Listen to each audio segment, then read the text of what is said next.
Hey, I'm Creech. This is Creech in Cars, and today I just wanted to make a quick, less scripted video with my thoughts on the upcoming Cadillac Lyriq. So if you don't know by now, the Lyriq is an all-new model from Cadillac for the 2023 model year. It's an all-electric SUV designed to compete with the Audi e-tron, Jaguar I-Pace, and most importantly, the Tesla Model Y. Interestingly enough, the Cadillac starts at $62,990, which is the exact same price as the Model Y.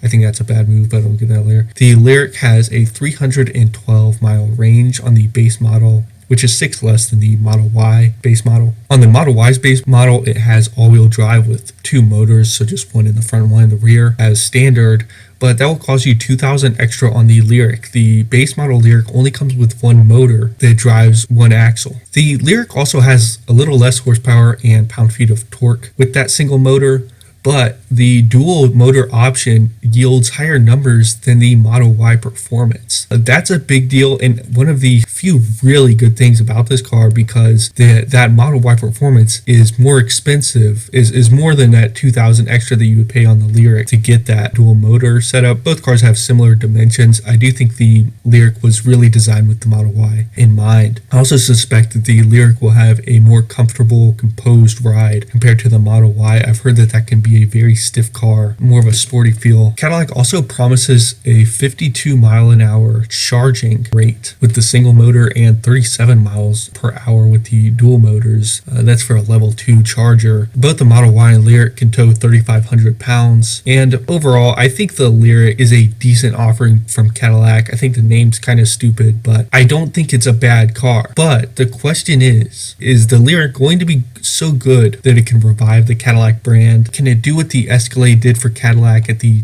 turn of the century and into the 2000s? Or can it do something even better than that, like give Cadillac an edge over Tesla? I think that it's a definite no for the latter, but I think the Lyriq will give a short-term boost to Cadillac. But long-term, this is a dying brand, and this is what I think GM should do. And this is really what this video is about. So brace yourself, because this might be kind of controversial, especially if you're a fan of Cadillac. Rather than go out like Chuck Liddell, I think Cadillac should use the Lyriq as a farewell to one of the most iconic luxury brands ever and shut it down with dignity. After that comes a much more important step. I do think that GM needs to have a luxury brand. These are only going to grow, especially with entry-level models and people just spending more on cars in general. I think it's really compact, cheaper cars that are going to suffer in the long term. So before I really get into this, keep 2 things in mind. Number 1, American EV startups like Lucid, Rivian, Mullen, etc., and even what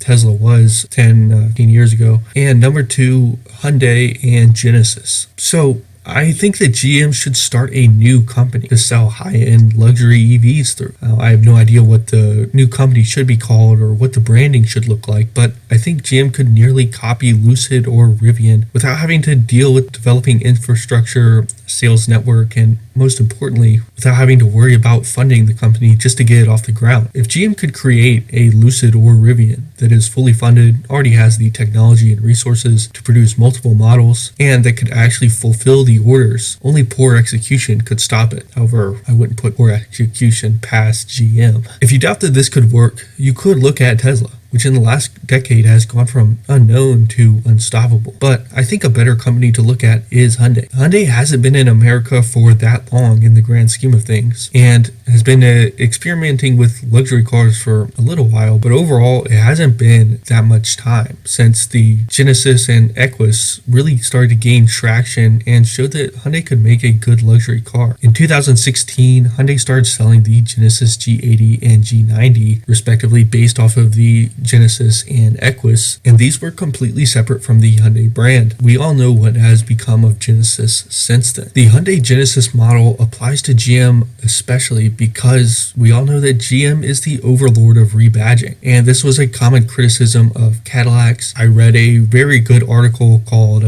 death by 1,000 cost cuts that explain the downfall of Cadillac. And they do have, on top of the reputation for being a luxury car for the elderly population, as being much cheaper and lower quality than German and Japanese alternatives. But Hyundai has managed to have success with cars that are rebadged Hyundais. And I think the Genesis shows that if the luxury version of a particular platform is actually good, then no one cares that it is a rebadged version of a cheaper car. Long story short, I think that the boost to American automakers that electric vehicles have created is a perfect opportunity for GM to start over with a new luxury brand. I think that Genesis shows that it's possible to rebadge non-luxury cars, sell them as luxury cars, and be successful doing so. And I think if GM doesn't do this and just keeps Cadillac around, sales will continue to dip until the brand eventually becomes no longer financially viable, and it will just suck money out of GM for years